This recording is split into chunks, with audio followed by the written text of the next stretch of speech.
आप सबका स्वागत है फिर से एक बार इस सभा में। हम अभी सभा मिलके भी कर रहे हैं और ऑनलाइन भी हम ये वचन पोस्ट कर रहे हैं ताकि जो लोग नहीं आ सकते, जो बुजुर्ग हैं, उन लोग के लिए ये वचन जो ऑनलाइन है वो आप देख सकते हैं। सो आओ हम आज का एक वचन हम देखें।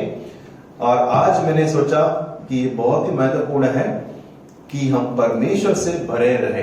तो आज का शीर्षक है परमेश्वर से भरे रहना, बीइंग फिल्ड विद गॉड, परमेश्वर से भरे रहना। थोड़ी देर में हम प्रार्थना करेंगे, लेकिन इन लॉकडाउन के दौरान हम कुछ लोगों ने शेयर किया, कुछ लोग शेयर करने से कतरा रहे हैं, नो प्रॉब्लम। बहुत सारे चीज भर गए हैं हमारे अंदर, हम बहुत सारा चीज सीखा। एक सीखा लॉकडाउन, क्वारंटाइन, और एक क्या था, hand sanitiser, okay, mask, okay, social distancing, ventilation, isolation. ये बहुत सारे शब्द जो हम रेगुलर इस्तेमाल नहीं कर रहे थे, हमने सीखा। बहुत सारे तकलीफ आए, ऑफ कोर्स, हेल्थ का, जॉब्स का, कुछ लोगों ने कहा स्टडीज का, कभी कभी चिंताएं और डर हम पे हावी हुआ कि नहीं? Anybody got fear? मैं तो डरा भाई, ओके, मर्द को डर नहीं होता है बोलते हैं ना, नहीं होता है, ओके, क्योंकि हम शरीर में हैं। और बहुत सारे चीज लिमिटेड हो गए, हम लोग सीमित, वी वर लिमिटेड, हम लोग सीमित थे। घर से बाहर नहीं निकलना, बिना मास्क का नहीं निकलना। कुछ कई बार तो मैं बिना भूले बाइक स्टार्ट मार के चला गया और फिर लगा कुछ तो भूला है, कुछ तो पता है मास्क नहीं लिया मैंने, ओके, सब वापस जाके मास्क लेकर। एक बार तो मैं कार स्टार्ट मार के चला गया, बहुत दूर आया, फिर कुछ तो भूला है, फिर लगा कि मास्क नहीं है। तो ये मास्क एक चीज है, भुलक करे, जहां रहता है वहां रह जाता है। सो ये चीज हमें, और हर एक गाड़ी में सैनिटाइजर है। सो एनीवे, बहुत सारा चीज हमारे अंदर आ गए हैं, बहुत सारा चीज भर गए। जो ऐसे भी चीज भरे हैं हमारे अंदर जो परमेश्वर की ओर से नहीं है। इन 7-8 महीनों में बहुत सारे सांसारिक चीज, बहुत सारे आप गंदगी बोल सकते हैं, बहुत सारे सांसारिक चीज जो परमेश्वर की ओर से नहीं है, वो सांसारिक है, राइट? बहुत सारे जो हमें कमजोर कर सकती है। मैं आपको शुरू करता हूं ये कहते हुए कि परमेश्वर हमें साफ करता है, इस मंदिर को परमेश्वर साफ करता है। तो आप प्रार्थना करके हम शुरू करें। आमीन। Let's pray. पिता परमेश्वर, आज सुबह हम धन्यवाद देते हैं, आप हमारे बीच में हैं, आप हमारे अगुवाई कर रहे हो, आप हमें कभी छोड़ते नहीं हो, हर एक चीज के नियंत्रण में आप रखते हो। धन्यवाद इस सुनहरा मौका के लिए, हम साथ मनाकर आराधना कर पाए प्रभु, और आप हमारे बीच में हैं, जो सुन रहे हैं, जो देख रहे हैं, और पिता जो बैठे हैं प्रभु, आप हमारे बीच में हैं। धन्यवाद, आशीष कर इस समय को, और प्रभु फलदायक हो, आपके वचन से नेतृत्व कर और भर दे आपके वचन से। सुबह हम प्रार्थना करते हैं यीशु मसीह के नाम से, और सब कहे आमीन। ओके, हमने कहानी देखा कि यीशु जो है वो मंदिर को साफ करता है, और एक दिन वो जाता है मंदिर में और मंदिर को साफ करता है, और वो क्लीन करता है, हर एक जो बुरा चीज वो निकालता है, और वो कहता है मेरा घर प्रार्थना का घर कहलाएगा। हालेलुया। और वो याद दिलाता है यीशु लोगों को कि मंदिर जो है वो प्रार्थना का घर है, और वहां पर यीशु सबको साफ करता है। जो बिजनेस कर रहे हैं वरांडा में, मंदिर के वरांडा में, वो वहां वो साफ करता है, सबको भगाता है, मनी चेंजर्स को भगाता है। लेकिन परमेश्वर चाहता है कि हम उससे भरे रहे। ओके, मैंने एक चित्र डाला है, आपको यहाँ पे था, नेक्स्ट वाला। परमेश्वर चाहता है कि हम उससे भरे रहे, हम परमेश्वर से भरे रहे, बल नहीं कि हम दूसरे चीज से। बहुत सारे सांसारिक चीज है जो उससे हम भर जाते हैं, लेकिन परमेश्वर चाहता है कि हम उससे ओवरफ्लो रहे। और बहुत सारे जो गलत चीज है वो परमेश्वर को हम अनुमति दे बाहर निकाले। अगर ग्लास में कुछ कलर आप मिक्स कर दो और आप कंटिन्यूसली पानी भरते रहो, कंटिन्यूसली ओवरफ्लो होने दो, एक समय आएगा जब पूरा कलर चले जाएगा और सिर्फ पानी रह जाएगा, राइट? सो परमेश्वर को हम अनुमति दे कि प्रभु हमें साफ करे, प्रभु हमें भरते जाए, परमेश्वर को अनुमति दे। आज हम 2-3 चीज देखेंगे कि प्रभु को हम क्या क्या चीज हमें हमारे अंदर रखना है। और हमने देखा अभी एक चित्र, यीशु सब जानवरों को निकालता है, सब बुरी चीज को जो मंदिर के अंदर है उसे निकालता है और वो साफ करता है। और एक कहानी हम देखते हैं बाइबल में, मैं उसमें जाऊंगा नहीं, बाकी बहुत सारी कहानियां, कि एक व्यक्ति घर को जाकर साफ करता है और साफ सुथरा करता है और वो वहां पे रहता नहीं, कुछ भी नहीं रखता, और उसके बाद जो आत्मा उस घर से निकली है वो एक दिन टहलते वापस आकर देखता है कि घर साफ है, कुछ नहीं रखा अंदर। तो क्या करता है, वो वापस जाके और बुरी 7 आत्मा को लेकर आकर उस घर का हालत बिगाड़ देती है, पहले से गंदा कर देती है। तो परमेश्वर नहीं चाहता कि ऐसे कुछ करे, परमेश्वर चाहता कि हम भरते, वो उससे हम भरे रहे। 1 कोरिन्थियर 3:16-17 हम पढ़ेंगे, आपके पास बाइबल है तो आप 1 कोरिन्थियर 3:16-17। क्या तुम नहीं जानते कि तुम परमेश्वर के मंदिर हो और परमेश्वर का आत्मा तुम में वास करता है? यदि कोई परमेश्वर के मंदिर को नाश करेगा तो परमेश्वर उसे नाश करेगा, क्योंकि परमेश्वर का मंदिर पवित्र है और वह तुम हो। हालेलुया। ओके, किसी को देखकर कहो तुम परमेश्वर का मंदिर हो। You are the temple of the Lord. Bible कहता है परमेश्वर ने हमें साफ किया है पवित्र लहू से, उसके क्रूस के द्वारा प्रभु ने आपको और हमें साफ किया है। हमारे अंदर बहुत सारे जो मंदिर में थे ना, जानवर, बहुत सारे संसारिक चीज, बहुत सारा भरा हुआ था, प्रभु आकर सबको निकाल दिया, राइट, साफ कर दिया अभी। तो हमारा कर्तव्य है कि हम उसको खाली ना रखें, हम उसको भर के रखें। और आज मैं खास करके बता रहा हूं, जो क्वारंटाइन के दौरान जो बाकी संसारिक चीज भरे हैं उसको हम बाहर निकालें। जो बुरी चीज भरी है, जो अविश्वास भरा है, जो डर भरा है, जो जो मानसिकता चेंज हुई है, उसको भी हम देखें और हम उस चीज को भी हम निकालें और परमेश्वर को अनुमति दे, क्योंकि प्रभु कहता है तुम मेरा मंदिर हो और कोई चीज उसे हाथ नहीं लगाएगा। तो आज हम कुछ वास्तविक देखेंगे और कुछ एप्लीकेशन देखेंगे। ओके, सो मंदिर के अंदर क्या होता है? मंदिर के अंदर जब मंदिर का भाग देखते हैं, मिलाप वाला तंबू, मंदिर के अंदर हम देखते हैं कि एक आर्क ऑफ कवनेंट, वाचा का संदूक ये होता था। और ये कहां होता था? जो पवित्र है, अति पवित्र जगह में। ऐसा एक हॉल मान के चलो, यहां पर पवित्र है, और एक अगला वाला कमरा मान के चलो, हमारा स्कूल जो बच्चों का कमरा है वो अति पवित्र है, और उसमें सिर्फ याजक जा सकते थे, और वहां पर यह संदूक होता था।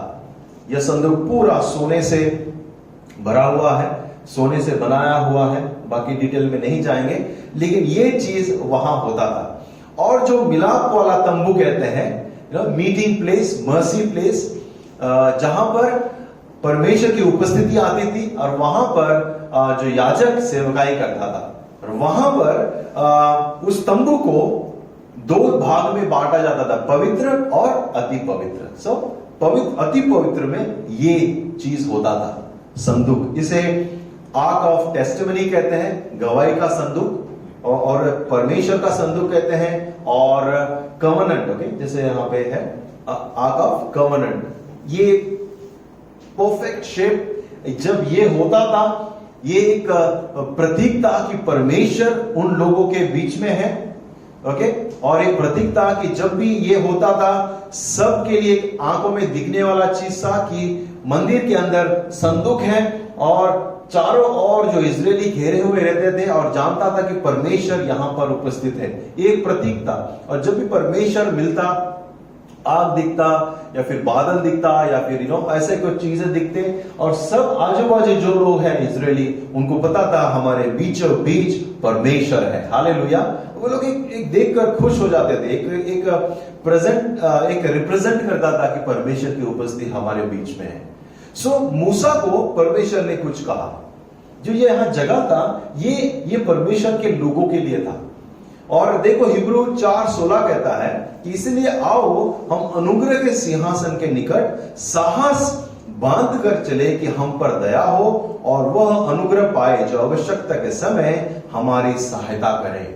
जब भी आवश्यकता है, ओके, जब भी जरूरत है, जब भी हम कमजोर हैं, ओके, तब भी हम जा सकते हैं। परमेश्वर के संदिग्ध, परमेश्वर के नजदीक, परमेश्वर के सिंहासन के पास में। तो अंग्रेजी में कहते हैं you can approach the throne of grace, अनुग्रह का सिंहासन आप जा सकते हैं। ये वैसा जगह था कि लोग आके प्रार्थना कर सकते हैं, बाहर लोग आके अपने भेंट लेकर आ सकते हैं। ये मंदिर का एक बहुत ही इंपॉर्टेंट जगह था और इस संदूक के अंदर कुछ चीजें होती थी, उस चीजों को आज हम देखेंगे। आमेन, रेडी। 3 चीजें थी उसमें अंदर और मैं कुछ ब्रीफ में लेके जाऊंगा, सो प्रियंका विल हेल्प अस। सबसे पहले इस तीनों चीजों में से पहला चीज मैं आपको देखता हूं क्या चीज था। और आज मैं आपको याद दिला दूं, क्या कौन है आज का मंदिर? कौन है? कौन है? हम। अगर इस मंदिर में 3 चीजें थी तो आज ये 3 चीज भी हमारे अंदर होना चाहिए। हम आज एप्लीकेशन देखेंगे। सो प्लीज 3 चीज इस संदूक के अंदर परमेश्वर ने कहा था मूसा को, ये 3 चीज रखना। ओके, सबसे पहले हम देखेंगे प्रभु ने 10 आज्ञा दी। परमेश्वर ने मूसा को पहाड़ पर बुलाया और कहा कि पत्थर की पट्टियां जो है, ओके, टैबलेट, इसलिए मैं टैबलेट इस्तेमाल करता हूं, टैबलेट कहते हैं इसे, वो टैबलेट, पत्थर का टैबलेट पे यीशु ने अपनी उंगली, परमेश्वर ने अपनी उंगली से 10 आज्ञा लिखे। परमेश्वर के हाथों से लिखे हुए, कहता है कि प्रभु ने लिखे, परमेश्वर ने उस तराशा उस पत्थर पे और ये 10 आज्ञा लिखे। ये परमेश्वर का वचन, और कहा कि इन पे तुम ध्यान रखना, ये तुम्हारे बीच में रहे, हमेशा तुम इसका आदर करना। और परमेश्वर चाहता था कि ये चीजें इस पवित्र संदूक में रखे ताकि लोग इसको याद करें, भय रखें और प्रभु का वचन का आदर करें। और प्रभु का वचन देखो क्या कहता है कि परमेश्वर चाहता है कि हम उसके वचन को हमारे हृदय में रखें। भजन संगीत 1:1-3 देखो क्या कहता है। फिर से हम वापस आएंगे इस वचन पे, लेकिन मैं पहले पढ़ रहा हूं। भजन संगीत 1:1-3 कहता है, क्या ही नन्हे है वह मनुष्य जो दुष्टों की योजना पर नहीं चलता और न पापियों के मार्ग में खड़ा होता, न टट्टा करने वाले की मंडली में बैठता है, परंतु वह तो यहोवा की व्यवस्था से प्रसन्न रहता है। हालेलुया।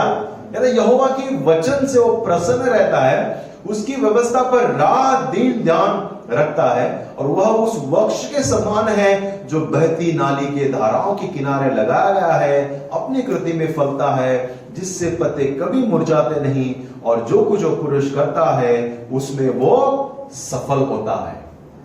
और परमेश्वर कहता है कि उसके वचन को हम हृदय में रखें, और जो परमेश्वर के वचन पे दिन रात ध्यान करता है, उसके वचन को मनन करता है, उसके वचन का आदर करता है, उसके वचन का पालन करता है, वो फलवंत इंसान है, वो आशीषित व्यक्ति है, वो ऐसा पेड़ है जो नदी के किनारे लगाए गए हैं।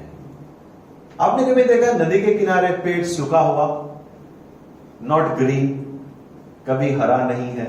ऐसा कोई देखा नदी किनारे वाला? ऑलवेज ग्रीन ना, एवरग्रीन, हमेशा उसको पानी मिलता है, फल रहते हैं, अगर फल का है तो फल रहेंगे, सिर्फ ग्रीन वाला तो ग्रीन रहेंगे। क्रिसमस ट्री है तो वो हमेशा हरा भरा रहेंगे, बढ़ता रहेगा ऊपर।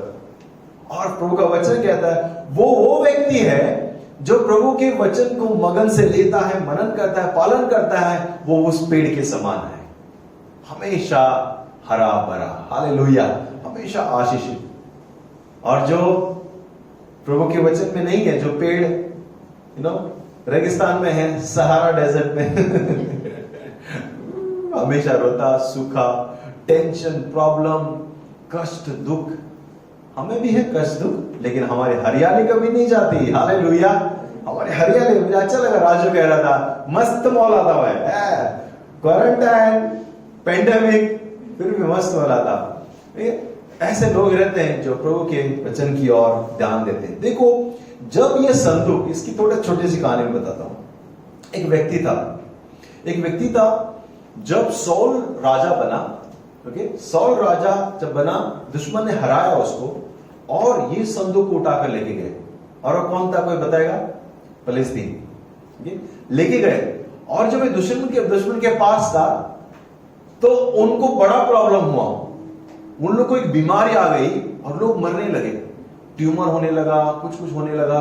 फिर उनको पता चला अरे बाबा हमने कुछ तो गड़बड़ किया है, हमने संदूक को, उनका भगवान का संदूक को उठाकर लेके आए, अभी हमको नहीं चाहिए, इसको भगाओ, इधर से कुछ करो। और वो लोग क्या करते हैं, एक बैल का गाड़ी बनाते हैं और डाल के उसको हकल देते हैं, जाओ किधर जाता है जाने दो, और वो सही अपने देश के और चला आता है। जब वो आता है, ये लोग लेते हैं, कहानी शॉर्ट कर रहा हूं मैं, उसके बाद में कुछ महीनों के लिए एक व्यक्ति के गांव में, घर में वो लेकर आता है। दाऊद जब राजा हुआ था, वो लाना चाहता था, लेकिन एक प्रॉब्लम हो जाती, जब वो ला रहे थे बैलगाड़ी में, और बैलगाड़ी आप जानते हैं बैलगाड़ी में कितने लोग बैठे, ओके मैं तो चलाया है वो ना बहुत ही अपना कार जैसे सस्पेंशन नहीं है उसको, वो गाड़ी बहुत ही रफ रहता है, और वो थोड़ा हिला, पत्थर पे चढ़ा हुआ, तो ये बक्सा ना थोड़ा हिला, तो एक व्यक्ति ने शांडपति किया पता है क्या किया, उसने हाथ लगाया कहीं गिर न जाए करके, जैसे उसने हाथ लगाया वो मर गए वहीं पे। दाऊद डर गया, बोले नहीं मेरे को नहीं चाहिए, ये मेरे घर में, मेरे गांव में नहीं चाहिए। वो डर गया एकदम, परमेश्वर की उपस्थिति, मैंने कुछ गलत किया तो मैं कभी खत्म ना हो जाऊं। और उसने बोला मैं बाद में लेकर जाऊंगा। और ये एक व्यक्ति जिसका नाम था ओबेद एदोम, ये व्यक्ति अपने घर लेके जाता है, ओके, अपने जहां रखता है, और देखता है 3 महीना बीत गया और दाऊद को खबर मिलता है, अरे आप जानते हैं जो ओबेद एदोम, जो आप जिसके पास है, वो बहुत ही फलवंत हो रहा है, वो बहुत ही आशीषित हो रहा है, वो प्रॉस्पर कर रहा है, वो बिजनेस, उसका धंधा, उसका हेल्थ, उसके फैमिली एकदम वो आशीषित हो गया है। दाऊद को खबर पड़ता है, बोलते हैं, और फिर शायद दाऊद का बदल गया होगा मन, बोला नहीं ये खतरनाक ही नहीं लेकिन आशीषदायक भी है। फिर वो लेकर जाता है दाऊद के शहर में। एनीवे, आपको एक बैकग्राउंड देना चाहता था। इसका मतलब यह है प्यारे लोगों, जहां पर परमेश्वर है, जहां पर परमेश्वर का वचन है, वहां आशीषित है। हालेलुया, प्रभु का वचन हमें आशीषित ले जाता है। इसलिए मैंने कहा वो पेड़ जैसा है, जैसे किनारे, पानी के किनारे लगा हुआ पेड़ जिस तरह फलता है, इस तरह वो फलवंत रहता है, आशीषित रहता है, वो ग्रीन रहता है, कभी सूखता नहीं। उस तरह आपका और हमारा जीवन होता है जब हम परमेश्वर के वचन को इस मंदिर में रखेंगे। इस मंदिर में जब हम उसके वचन में मनन करेंगे, इस मंदिर में जब उसके वचन रहेगा, परमेश्वर हमें आशीषित करेगा। तो पहला कौन सा चीज था? पहले था 10 कमांडमेंट, यानी कि परमेश्वर का वचन इस मंदिर में रहे। जैसे वो संदूक में उसका वचन था, उसका वचन हमारे मन में रहे, हमारे साथ रहे, हमारे इस मंदिर में रहे, और हम आशीषित रहेंगे, हम फलवंत रहेंगे। कोई कहे आमेन? आमेन। दूसरा एक चीज था, दूसरा था मन्ना। देखिए, मैना कहते हैं ना, मन्ना। जब इजरायली इजिप्ट से, जब वो लोग गुलामगिरी से बाहर निकले, तो इन 40 साल के दौरान वे लोग फ्री में फूड खाया, फ्री। पूरा सुबह सुबह आकाश से रोटी गिरती, लोग बटोरते, और फिर उसको मटन के साथ, दाल चावल के साथ, दाल के साथ खाते मस्त, ओके। और पूरा दिन के लिए पर्याप्त था। और प्रभु को परमेश्वर ने मूसा से कहा, ये वचन में पढ़ूंगा, निर्गमन 16, एक्सोडस 16, 30 to 34 आई थिंक, या 32 से 34 तक।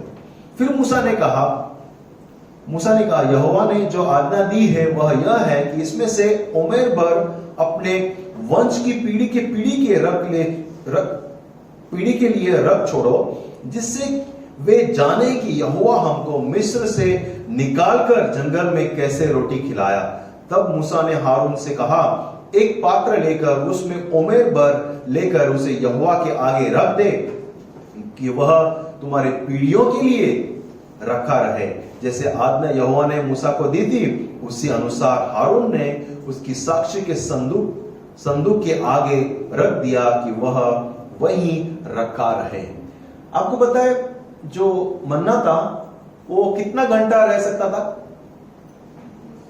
किसी को याद है? सिर्फ एक दिन, राइट, 24 आवर्स।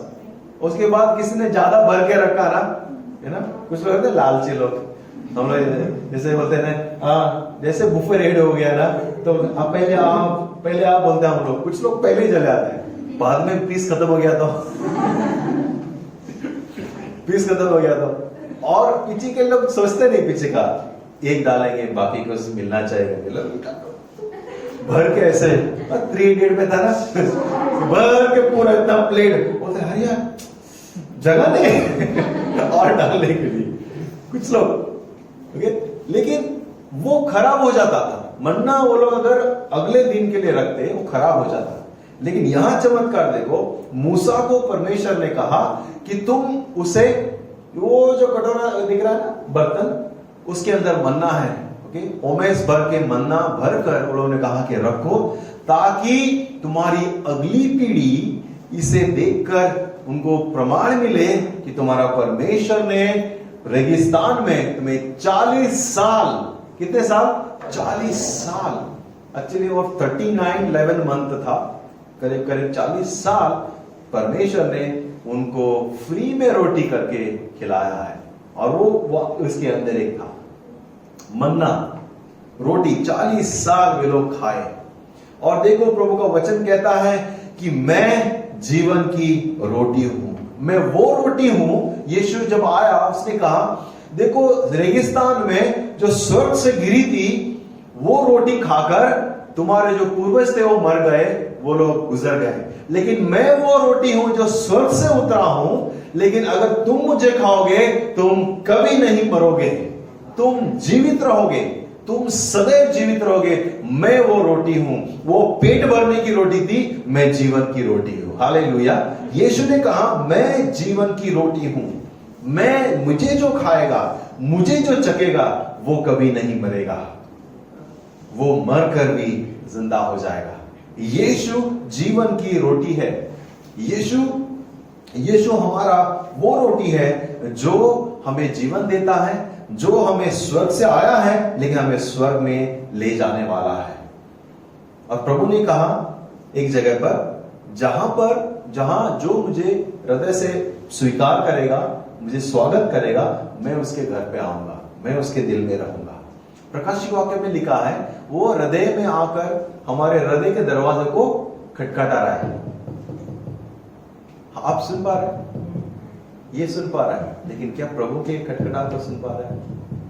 क्या प्रभु आपके हृदय को कभी कभी खटखटाता है जब आप सोते हैं रात को और कुछ आपके मन में विचार चल रहे हैं, कुछ सही विचार नहीं चल रहा है, तो प्रभु धीमे से आपके हृदय को खटखटाता है, कह रहे कि मैं हूं, हेलो, खोलो दरवाजा, मैं बाहर हूं, जो अंदर है उसे बाहर फेंको, मैं अंदर आना चाहता हूं। जब आप जा रहे हैं, कुछ आप देख रहे हैं वीडियो, क्या प्रभु आप खटखटाता है आपके हृदय को और कहते हैं हेलो,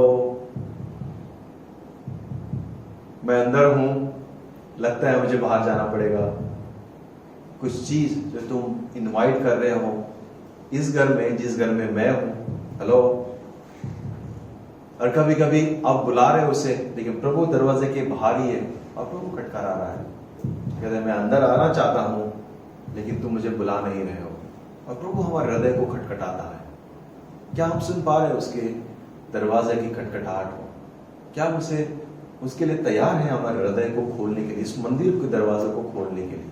और प्यारे लोगों, कभी कभी all of us are youth, कभी कभी हमें बार बार प्रभु को we have to invite him, क्योंकि कभी प्रभु को हम बाहर दरवाजा खोल के छोड़ देते, बोले प्रभु इधर रहे तो मैं थोड़ा जाके आता हूं। और कभी कभी हम प्रभु को एंड ऑफ द डे, प्रभु आप मेरे दिल में हैं, आप मेरे जीवन में, हमारी ये प्रार्थना होना चाहिए, प्रभु हमारा जीवन की रोटी है, उसे आप अपने जीवन में रखना, उसे आप अपना प्रभु और परमेश्वर करके रखना। और तीसरी बात, I will end with this. So पहला क्या था? प्रभु के वचन। दूसरा, प्रभु यीशु को आपके हृदय का प्रभु रखना। प्रभु मालिक, ही इज द लॉर्ड, जीवन की रोटी देने वाला वो है, रोटी था। और तीसरा, एक चीज था, तीसरा एक छड़ी था, हारून की छड़ी थी। आपको पता है हारून की छड़ी का स्टोरी क्या है? थोड़ा सा बताता हूं मैं। जब ये लोग इजरायली लोग सब लोग थे, तो मूसा लीडर था, हारून के परिवार से हारून प्रीस्ट था, वो पुजारी था, जो भी व्यवस्था की सेवकाई थी वो करता था। जब ये बात करते थे सब लोगों ने बोला, तुम लोग को किसने लीडर बनाया? तुम लोग कौन हो? क्या हमेशा हक जताते रहते हो, ये करो वो करो, ये मत करो वो मत करो, तुम लोग कौन कौन है तुम लोग? और सब लोग चढ़ा है। कभी कभी हमारे बीच में होता है ना, कौन है रे राजू तू जो गन लेके खड़ा है, तू कौन है? तू कौन है ये बोलने के लिए? वो हाथ मत लगा बोलने के लिए, मैं जो चाहे करेगा, ओके, जो चाहे मैं खाएगा, मेरी मर्जी। यही कर रहे थे वो लोग। और इजराइली लोग इन दोनों के ऊपर खास करके चढ़ाए। क्यों? हारूनी बनने का हम भी करेंगे, हम भी कुछ कम नहीं है, हम भी सेवकाई करें। तो फिर मूसा को परमेश्वर कहता है, काम करो, सब 12 गोत्रों को बोलो कि सब लोग एक एक सूखी छड़ी लेकर आए। प्रभु चुनने दो, प्रभु जो चुनेगा वो इस सेवका को आगे ले जाएगा। ओके, स्टोरी शॉर्ट, परमेश्वर कहता है 12 गोत्रों को कहता है छड़ी लेकर आओ, ऐसे कोई छड़ी है, और छड़ी पर अपना नाम लिखना, शायद पट्टी बनाया हो गया उन्होंने, नाम लिखा और बांधो उसको, और 12 का 12 छड़ी हम रखेंगे एक जगह, और सूखी पूरा सूखा है, और दूसरे दिन जिस छड़ी में जो उग आती है ना, खिल जाती है, जिसमें पत्ते फूल आएंगे, वही छड़ी, वही जो है वो इस सेवकाई को आगे ले जाएगा। वो परमेश्वर तय करेगा कि कौन इसकी सेवकाई को आगे ले जाएगा। और हम देखते हैं कहानी, सब 12 के 12 लेकर आता है, छड़ी रखते हैं, और दूसरे दिन जब वो उठते हैं देखते हैं तो किसकी छड़ी में खिल जाती है? किसकी छड़ी? हारून की छड़ी। और फिर तब को तय, और उसके बाद बहुत बड़ी कहानी है, बहुत सारा चीज भी हुआ, बहुत लोग मरे भी, लेकिन परमेश्वर, ये छड़ी का अर्थ क्या है? छड़ी का मतलब एक तरीके से एक अधिकार है। नो, आप चरवाहे को देखते, लकड़ी लेकर वो मारता है और डायरेक्शन दिखाता है, और उसी लकड़ी से वो उनको चारा भी खिलाता है। एक छड़ी एक अधिकार रिप्रेजेंट करता है, प्रस्तुत करता है, एक अधिकार। हम अधिकार को देख रहे हैं, और हम देख रहे हैं कि छड़ी का मतलब हम देखेंगे कि परमेश्वर को हम कहते हैं, प्रभु इस जीवन का आप मालिक बनो, आप प्रभु बनो, हम आपको प्राथमिकता देंगे, आपके अधिकार को हम हमारे जीवन में हम देंगे। ओके, हम सवाल नहीं पूछेंगे तू कौन है। प्रभु जब हमारे मन में डालेगा ये मत करो, तो आप कह रहे हैं आप चुप बैठो, मैं जो करेगा मेरी मर्जी। आप संवेदीन होते हैं अपनी आत्मा को, विवेक को, क्योंकि आप प्रभु को अपना अधिकार दिए हैं। जब आप कुछ वीडियो देखते हैं, अगर उसमें कुछ गलत है, जब आप कुछ शब्द बोलते हैं जो सही नहीं है, जब आप कुछ कार्य करते हैं जो आपको लगता है अंदर से और प्रभु कह रहा है कि ये गलत है, आप वहां से मुड़ते हैं, वो रास्ता से आप जो भटके हैं आप मुड़ते हैं, और आप प्रभु को कहते हैं, प्रभु आप मेरा प्रभु है, आप मेरा मालिक है, मैं ये नहीं करूंगा। अब जब करेंगे, जब आप अपना जीवन परमेश्वर को समर्पित करेंगे, जब आप प्रभु को अधिकार देंगे, जब प्रभु को आप अनुमति देंगे और समर्पित रहेंगे, डेडिकेटेड लाइफ, तभी हम फलवंत बनेंगे। प्यारे लोगों, आपको याद है एडोम, वो व्यक्ति, उसके वहां पे संदूक था और वो फलदायक था, वो ही वॉज ब्लेस्ड पर्सन। मेरे ख्याल से उसका प्रॉपर्टी बढ़ते गया होगा, उसका खेत एकदम खलियान बढ़ते हुए गए होंगे, बच्चे लोग फ्लरिश हुए होंगे उस 3 महीने में। और जहां परमेश्वर है वहां फ्लरिश है, वहां प्रॉस्पेरिटी है, वहां आशीषित है। प्रभु ने इन 7-8 महीनों में हमें संभाला है, प्रभु ने हमें रक्षित किया है, क्योंकि प्रभु हमारे साथ है। मैंने बहुत सारी कहानी सुनी, हमारे बहुत सारे अलग अलग कलीसिया के मित्र, जो कुछ पास्टर लोग चले गए, कुछ लीडर्स चले गए, कुछ बच्चों का कुछ हुआ, कुछ जवान भी चले गए। जब मैं सुन रहा था, और मेरा एक ही प्रार्थना था कि प्रभु हमारे कलीसिया के लोगों को आप सुरक्षित रखना। हम एक ही रोज, मैं और मार्गरेट, हम रोज एक ही प्रार्थना कर रहे थे, प्रभु हमारे परिवार को आप सुरक्षित रखना, हमारे लोगों को आप सुरक्षित रखना। जो स्टूडेंट्स है, मैं जब सुन रहा था डिफिकल्टीज, मैंने कहा प्रभु अनुग्रह दे उनको, वो लोग स्ट्रेस में रहेंगे, वो लोग बहुत सारे चीजों का आप सहारा ले सकते हैं, क्योंकि ऑनलाइन वचन सुनते सुनते बहुत सारे चीज आते हैं, पॉपअप होते हैं, और you are tempted to leave अपने खुद का पास्टर का वचन छोड़ के आप कोई और वीडियो देख सकते हैं, ठीक है। और उसके बाद हमने देखा कि व्यूज कम हो गए, प्रेशर इंटरनेट नहीं, बहुत सारा प्रेशर। लेकिन एक टेम्पटेशन होता है कि आप कोई भी वीडियो आ जाता है, पॉपअप हो जाता है, and you are tempted to watch other videos than the word, या फिर कोई इंस्पिरेशंस का वर्शिप वीडियो। टेम्पटेशन, और आई अंडरस्टैंड वो जो टेम्पटेशन है, वो जो प्रेशर है, वो वास्तविक है। इट्स नॉट अ काल्पनिक, इट्स अ वास्तविक। ऐसा नहीं, क्यों नहीं पढ़ा, क्यों नहीं सुना, मैंने किसी को बोला नहीं ऐसे, लेकिन मैं सिर्फ एक सवाल पूछा, आई वचन सुना आज का और 10 लोग नहीं सुना। कब टेम्पटेशन। लेकिन अगर आप वही सवाल मैं पूछूं, हे यूट्यूब देखा क्या अगले पिछले एक दिन में, तो आप सब लोग हाथ उठाए, हाँ देखा, लेकिन वचन सुना क्या, नहीं। Temptation, pressure, somewhere we have to release. ये 3 अगर चीज आप रखेंगे, प्रभु का वचन, प्रभु का अधिकार, और प्रभु यीशु मसीह स्वयं इस मंदिर में रहेगा, इस मंदिर को कोई गंदा नहीं कर पाएगा। कोई कहे हालेलुया। और आपको फ्लरिश होने से कोई नहीं रोक पाएगा, कोई आपको प्रभु में विजय होने के लिए रोक नहीं पाएगा। आमेन। सो इस 3 चीज को आप रखिए, डियर यूथ इंक्लूडिंग मी, हम इस 3 को चीज को रखेंगे और हम फलवंत और आशीषित होंगे। 3 क्वेश्चंस आई हैव फिनिश्ड। 3 सवाल है आप सबसे। अब 3 सवाल आपको ध्यान से सुनना है।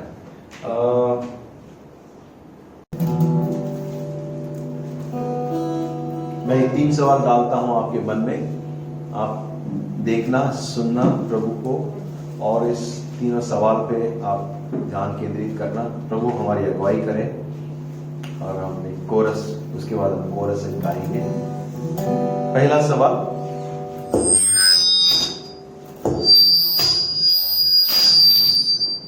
नए करार का हम प्रभु का वचन कहता है आप मंदिर हैं।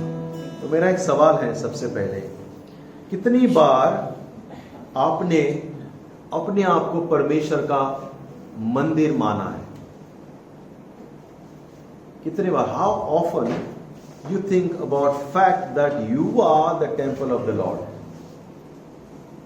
क्या आप याद है आप मंदिर हैं, या आप भूल भी गए हैं? How often you thought you are the temple of the Lord? How often you thought you are the temple of the Lord? बहुत से बार हमें याद दिलाना है, क्योंकि हम भूल जाते हैं। पहला सवाल। दूसरा सवाल, अगर आपने सोचा है आप मंदिर है, यू आर द टेम्पल, क्या आपके बर्ताव को इफेक्ट हुआ है? योर एटीट्यूड, आपके बर्ताव, आपके स्वभाव को, आपके एक्शन को, और आपके वर्ड्स को। Okay, I'll say in English also. If you were to think about this more often, that you are a temple of the Lord, how would it affect your attitude, words and actions? अगर आप सोचते हैं आप मंदिर हैं, तो आपके बर्ताव, आपके कार्य और आपके शब्द किस तरह से इस पर प्रभाव आया है? अगर नहीं, तो यह अच्छा मौका है कि हम अपने आप को याद दिलाएं कि हम मंदिर हैं, और हमारे बर्ताव, शब्द और एक्शन को हम सही करें मंदिर की तरह। और तीसरा, इन लॉकडाउन के दौरान अगर ऐसे कोई चीज आपके हृदय में आई है, is there anything that you need to remove from this temple and fill with presence of the Lord himself? अगर ऐसे कोई चीज है जो लॉकडाउन के दौरान जो परमेश्वर की ओर से नहीं है, भरी हुई है, भरा है, तो अच्छा है कि हम प्रभु को अनुमति दें, यीशु को, जिस तरह उसने उस मंदिर को साफ किया था, वो इस मंदिर को फिर से एक बार साफ करें। तीनों सवाल आपके लिए मैं छोड़ता हूं।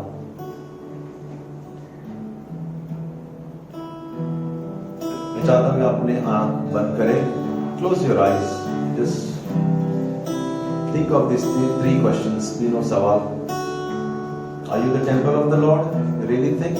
If you think, your attitude, words and action is affected, is changed. Is there anything in your life that you need to remove and allow Lord to clean this temple, which is your body, the temple of the Lord? आराधना तेरी आराधना, आखिरी सांस तक करता रहूंगा तेरे ही नाम को मैं महिमा, सारी जिंदगी देता रहूंगा। आराधना तेरी आराधना, आखिरी सांस तक करता रहूंगा तेरे नाम को मैं महिमा, सारी जिंदगी देता रहूंगा। तू योग्य है,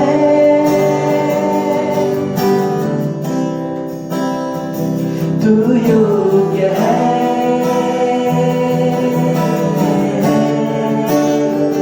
तू योग्य है,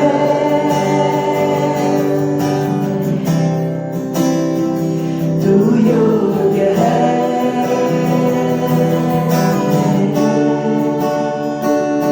सारा महिमा के योग्य है तू, हर प्रशंसा और स्तुति के योग्य है तू। सारा महिमा के योग्य है तू, हर प्रशंसा और स्तुति के योग्य है तू। प्यासा हूँ तेरे लिए, जीवन का जल पिला दे मुझे, प्यासा हूँ तेरे लिए, जीवन का जल पिला दे मुझे।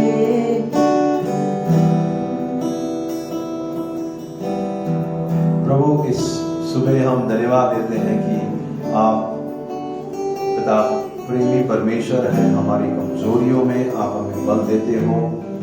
जिस तरह आपने प्रभु पतरस को पुनर्स्थापित किया, प्रभु अगर हम कहीं भटके हैं, कहीं हम कमजोर हुए हैं, प्रभु मैं प्रार्थना करता हूँ हमारे हर एक जवानों को आप पुनर्स्थापित करना, आप उनको मजबूत बनाना। प्रभु पिता आपकी आवाज को सुने, उस खटखटाहट को सुने जो आप उनके हृदय को, दरवाजे को खटखटा रहे हो हर वक्त। पिता आप उनको सतर्क और चेतावनी देते हो जब वो गलत कदम लेते हैं, वो आवाज वो सुने प्रभु, वो जाने कि उनका शरीर परमेश्वर आपका मंदिर है। मैं प्रार्थना करता हूं प्रभु, आप विश्वास की कमी न हो प्रभु उनके हृदय में, उनके मन और मानसिकता के लिए मैं प्रार्थना करता हूं। आप एक नया मन देना पिता, आप उनको एक नया हृदय देना, आप एक नई पिता जोश देना जो विश्वास को कभी कम नहीं कर पाएगा। धन्यवाद, आपने हमें रक्षण से भरा है, अब तक संभाला है, आगे भी आप हमारे संभालोगे प्रभु। मेरी प्रार्थना है परमेश्वर पिता, आप जिस हृदय में होते हैं प्रभु उनका जीवन बदल जाता है। मैं प्रार्थना करता हूं ये 3 बातें हमारे हर एक व्यक्ति के अंदर, हमारे हृदय में रहे प्रभु, और इसे कोई नहीं निकाले प्रभु, कोई चीज इसे बदले नहीं। पिता धन्यवाद, आप हमें आशीष कर रहे हो, धन्यवाद आप हमें फलवंतित कर रहे हो, धन्यवाद आप हमें मजबूत कर रहे हो, धन्यवाद आपका अद्भुत योजना हमारे लिए है प्रभु। धन्यवाद, हम वो पेड़ है जो फलने के लिए आपने बोया है, हम वो पेड़ हैं जो हम हरी भरी में हम रहेंगे। हम वो पेड़ हैं जो हम नदी के किनारे लगाए गए हैं और कोई हमें कमजोर नहीं करेगा। आप हमारे संग हैं, आप हमारे साथ हैं, आप हमारे बीच में हैं, आप हमारे अंदर हैं प्रभु। हम इस संसार का सामना करेंगे क्योंकि जो हमारे अंदर है वो कहीं गुना बलवान है जो संसार के अंदर है। आप हमारे अंदर है प्रभु। प्रभु मैं प्रार्थना करता हूं इस सुबह अगर कोई चीज जो आपकी ओर से नहीं है प्रभु, आ हमारे हृदय को साफ कर, आ हमारे हृदय से निकाल दे। इस मंदिर को फिर एक बार साफ कर प्रभु, और एक बार उस कोई भी चीज जो आपकी ओर से नहीं है निकाल फेंक बाहर, ताकि हम आपके लिए जिए, आपके लिए अपना जीवन व्यतीत करें। ऐसे कोई बात है फ्रेंड्स, अच्छा रहेगा आप प्रभु को कहो, प्रभु आप मेरे दिल को साफ कर। हम अपने दिल पे हाथ रख सकते हैं और एक छोटा मेरे साथ आप प्रार्थना करें कि प्रभु मैं विश्वास करता हूं कि मेरा शरीर आपका मंदिर है। यू कैन रिपीट द प्रार्थना मेरे साथ आप कर सकते हैं। मैं विश्वास करता हूं कि ये शरीर आपका मंदिर है। इस मंदिर में आप बस प्रभु आप हमेशा रहें। इस हृदय में आपके लिए जगह है। मेरे शब्द, मेरा रवैया और मेरा कार्य आपकी महिमा के लिए हो। अगर कोई चीज आपकी ओर से नहीं है इस मंदिर में तो निकाल प्रभु और मुझे साफ कर, यीशु मसीह के नाम से, आमीन आमीन। गॉड ब्लेस यू आप सबको।